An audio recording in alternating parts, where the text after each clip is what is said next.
Salah kita ke kalau harga barang makin lama makin naik? Kalau dulu roti Gardenia cuma berharga 80 sen, tapi sekarang dah berharga RM1.20. Kalau dulu sekeping roti canai 50 sen, tapi sekarang dah pun mencecah RM2 untuk setiap satu. Tak pernah lagi kita dengar harga barang makin lama makin turun, tetapi sebaliknya berlaku, di mana ianya terus naik dari tahun ke tahun, dari masa ke semasa.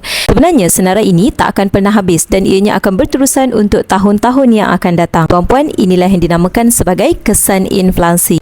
Nilai duit kita yang semakin jatuh sebenarnya tak dapat nak kekalkan kuasa beli dengan angka yang sama. Kalau dulu RM100 mungkin boleh beli barang 1 troli penuh, tapi sekarang tuan-puan RM100 tak mampu nak beli satu barang 1 troli. Mungkin ada di antara tuan-puan yang simpan duit banyak dekat dalam akaun bank, ASB, tabung haji. Tapi tuan-puan ingat, duit ringgit Malaysia pernah jatuh 50% dalam masa 1 tahun sahaja, dan sejarah ini mungkin boleh berulang, malah mungkin berlaku lebih teruk. Jadi sebenarnya kita boleh ambil contoh di negara Zimbabwe, di mana mata wang negara mereka kembali kepada kosong. Akibatnya duit ringgit yang dianggap bernilai terus dimasukkan ke dalam tong sampah macam itu sahaja. Dan tuan-puan perasan tak, perkara ini tak pernah berlaku kepada aset simpanan emas, sebab emas adalah mata wang yang bersandarkan nilainya kepada zat emas itu sendiri, iaitu kepada berat dan ketulinannya. Sebab itu pakar kewangan sendiri menyarankan untuk kita alihkan 10% daripada simpanan ke dalam aset emas fizikal. Apa-apa yang terjadi kepada mata wang negara kita, sekurang-kurangnya kita masih ada emas untuk meneruskan kehidupan. Bukannya 100% disimpan dalam bentuk emas,